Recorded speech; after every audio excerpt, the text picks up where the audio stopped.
Well, besides suffering from a rather acute bout of sinusitis, I'm standing in one of the most beautiful places in the world, here at Seaview at a little place called Barnacles, and the dolphin are frolicking in the surf behind me, which I shall show you in due course. And it's a far cry from the pier on which I stood this time last year in a howling southeaster before the running of the ALGOA Cup. And that's the very reason that we're down here, to speak to some of the trainers that have charges in the star-studded lineup that sees horses from Cape Town, from Johannesburg, the champion trainers yard, Sean Terry, he's got 2 in the race, and of course the might of Calamine and Symbolic and a whole host of other Port Elizabeth contenders. But before we get to that and speak to the trainers, there are several reasons why you should be involved, not least of all a quartet maxi pool carryover in races 1, 7 and 9. We're expecting the pool to reach way over 550,000 Rand in race 7, a pick 6 carryover that should amount to more than 2.1 million Rand, a jackpot carryover, a place accumulator carryover, and of course a bipod carryover. So it's all happening at Fairview Racecourse, which is guaranteed to be a standalone meeting. And whatever the weather is, because of the polytrack, the race meeting will go ahead no matter whether it rains and buckets down. The only thing that can stop this meeting, God forbid, is lightning. So let's chat to Yvette Bremner first of all, after which we'll speak to former champion trainer Gavin Smith, current champion trainer Alan GREEFF. We'll speak to DORRIE SHAM, and we'll also speak to Tara Laing, who got the highest percentage of winners here in the Eastern Cape. Stand by for Understarters Orders that covers the race meeting here at Fairview Racecourse this Sunday. I have Yvette Bremner with me, and she'll kick off her PA in race 3 with 3 runners. Yvette, you've got Thrill Factor, Rockabella and Pipette. How do you feel about their chances? Rockabella's her first run back from the maidens, and she'll probably need it because she had a bit of time off after she'd won. Pipette, honest filly, has her problems, but really, really honest, and I think she enjoys the racing. And Thrill Factor, can't fault her. Cassia and Admire the Persian represent you in race 4. I think Admire the Persian, I would have preferred a 1400 to come back to, because she's also had a bit of a layoff. And Cassia, she ran brilliantly on the polytrack last week. Only one runner in race 5, Society Rock. I'm looking forward to him running on the turf, because his only starts for me have been on the polytrack, and I think he'll do. I think he'll be there. Bri King perhaps been a bit disappointing, but he seems to run his best races with light weights. He's probably running his best races with light weights because it's stronger company, and then he doesn't pull as hard, and he can be off the bit and run at them. He's a very, very difficult horse, very talented. Should have won a lot more than he has at this stage, but he's so temperamental. Race 8 is Distiller. Honest filly, but I think she's coming to the end of her career. And you round up with 3 runners in race 9, Wicked Lass, Priceless Sale, and Forget About It, who's been quite consistent of late. I think Forget About It, she's done very well on the poly her last 2 starts. When she has run on the turf, she's probably done better over the 1400, but I think she's very strong at the moment. And Priceless Sales come back from a very long, she's just come back off the farm, so this is her first run back. And Wicked Lass, I think, is a very, very talented filly. I'm with trainer Gavin Smith to discuss his runners on Sunday, and he kicks off in the first leg of the PA race 3. Number 6, Lavonka, number 10, Strictly Come Dancing. Lavonka especially is a horse that enjoys track and trip. Yes, she does. Track and trip, 6 furlongs Fairview on the turf. Her form is always there. She was always knocking that kind of trip, and I expect a quartet chance. And Strictly Come Dancing?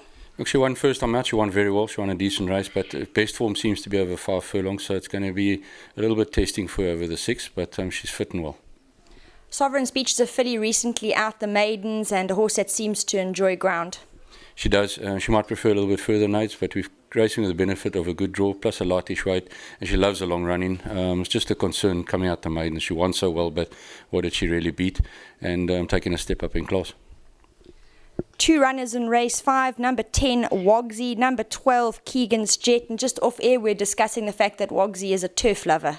Yeah, he absolutely loves the turf. He loves the long running. Leave him alone. Let him run at them at the end. He doesn't enjoy the polytrack. Just his action and his joints. He doesn't enjoy it. But yeah, you know, he's coming off a bit of a break as well, so he should be near the run. He's in for 2 weeks' time as well, so he's still carrying a little bit of condition, but can squeak it back in the quartets.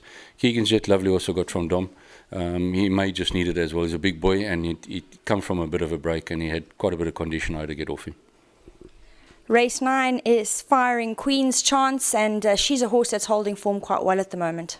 Very nice run again last time out, got going very late. I'm going to put little blinkers on Friday. It's going to just help her concentrate the early part. I definitely feel top 3. We're at Tara Lang's yard, and she's going to be chatting to us about a couple of her runners on the day, and we're joined of course by Star Spangled Emblem. We'll get to him in a little bit, but Tara, your first runner is the Stones, and he's possibly one of your stronger runners on the day. Yeah, you know, Nadine, since he relocated from Johannesburg, you know, he hasn't put a foot wrong. He's had 2 runs, he's had a first and a second. If I go back in my memory bank, I remember I said to you in an interview that Derek said the horse had lots of potential and I just had to wave my magic wand. So I think he's our better runner for the day on Sunday, and I'm expecting a huge run. Now, if we're standing at Claverflay, we could be perhaps talking about international globe-trotting phenomenon Shay Shay, but instead we're going to have a chat about his brother, Star Spangled Emblem, who runs for you in the 6th race along with Mercurial Brave. Yes, you know, Nadine, chatting to you and Andrew off air, this is going to be one of the best natured horses with Vauclair I've ever had in one of my yards. He's absolutely magnificent. Mr. Woodruff used to call him Goofy, the name is stuck. And yeah, I've got Goofy jockey on MJ Bailiffelt, so you know there could be a cracking pair, and I think there should be one to watch out for. Mercurial Brave, Nadine, after he won last time out, we opted to give him a little bit of a break. He's got lots of problems. Gavin's the only one that rides him in work, you know, got to really keep the glue on him. But you know, on his days a decent sort, he might enjoy coming off the break and running fresh, so let's just keep our fingers crossed. Alan GREEFF and Calamaine join us to touch on the chances of the GREEFF runners on Sunday. Alan, you start off with High Fashion in race 3. Off the back of her 2nd career victory, she looks a decent sort. Yeah, Nate, she's been quite consistent in her last couple of runs. I think she's only been unplaced once in her racing career. Honest little filly, and if she puts her best foot forward, she'll be running on at the finish. She's immediately followed by a very strong runner in the way of Purely Atomic. Sprinter turned stayer for once. She steps up to try some distance for the first time, and it's going to be very interesting. I'll make her a lively runner. Yes, no, she's a beautifully bred filly, and you know, every indication shows that she should go a mile. And we've just been keeping her down to about a 1400 down to the sprints, but I think it's time to take the chance and dive in, working very well, and she always runs on strongly at the finish and gives off her best, and you know, I think she'll be right there, and I'd be disappointed otherwise. Kirkby Ninja is your sole runner in race 5. He's a horse not without talent, but things have to go his way. Not without talent, but never got any luck. He's one of those luckless horses, either bad draw, interference. Definitely has the talent, but has no luck. Placido runs for you in the 6th race in what looks to be quite a competitive field. Yeah, very competitive field. He's always thereabouts, and I think he could at best run into the money. Calamaine there behind you, next horse we're going to touch on, and he's one of our local hopes in the ALGOA Cup. Yeah, he's been consistent and was voted champion 3-year-old last season. Ran a very good race last time out for his prep run coming into the ALGOA Cup. He loves the long straight, and you know, nice galloping weight on, and if things go his way, hopefully we can take home some candy. Race 8, and you have 3 runners. Sean Trell spearheads your attack along with Imperial Fabergé and Silent Rush. Yeah, all 3 fillies are, you know, coming off good runs. Chantrell, she's a lovely filly, lots of potential, and she loves the Fairview straight and always gives off her best. I think she'll be the horse to beat. Imperial Fabergé taking a little bit of time to come to hand from Natal. You know, Natal horses always seem to take a little bit longer when they come down to the Eastern Cape, but ran on nicely last time to be in the money. And Silent Rush, galloping weight. I think you know, she can run into the back ends of the quartets. Race 9, and you finish off with 2 runners. Portrait, who will be having her first run for the yard, and Vader Meekum, who showed a good run last time out. Yeah, Portrait having her first run here in Port Elizabeth. She's a filly with a little bit of toe, and we'll see how she runs and take her from there. Vader Meekum always running on nicely. Got into a little bit of trouble last time out towards the end of the race, trying to get a run. And she will be, I think, running on strongly and could be a surprise package. the good-looking money grubber, and DORRIE SHAM join us to chat about the next lot of runners. DORRIE, your PA starts off with two representatives, Girl in Time and Winter Love. Nadine, Girl in Time, young 3-year-old, hasn't had one run since her maiden. I think highly of her. She's probably going to need a run or two to come back into full form, but she's a runner. Rocking the Daisies and Blackberry Wine. Rocking the Daisies definitely got room for improvement, and Blackberry Wine, you've told me plenty times, temperament might be the problem, but talent is not. Yeah, Rocking the Daisies, perhaps it might be a bit short for her, but she's very, very well.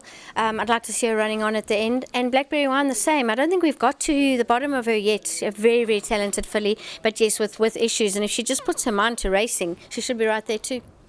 My friend Fred posted a really nice post-maiden run last time out, and Netherby Hall, they both run together in race 5.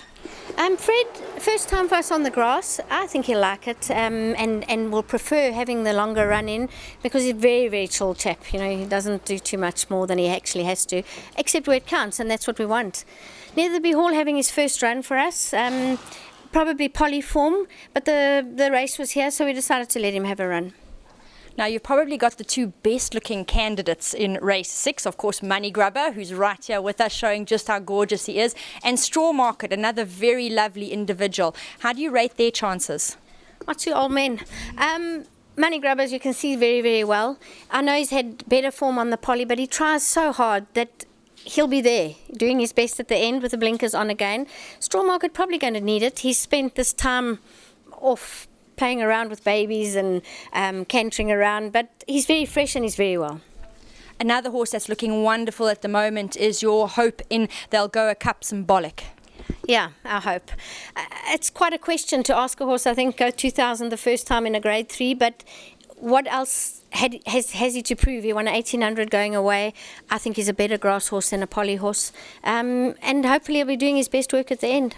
Stepping up to the 2000, do you feel his pedigree suits? I don't see why not. His full brother, Calmio, won over 2-4. He's such an easy horse to ride, although he's not the easiest in the box. To ride is easy. And if he can switch off and turn it on late, I don't see why he shouldn't get there. Typhoon Tess is next up, and she's improved form, come back to form, should I say, absolutely amazingly. She does now switch to turf. Yeah. Her polyform is totally different, and she seems to be happy there. Why, I don't know. I would always think that she would prefer it, and perhaps she doesn't. She wants that short straight, but she's very, very well, and again, we'll be trying. You round up race day with 3 runners in the 9th race: Yalla Habibti, Stylish Vision and Sluice Gate.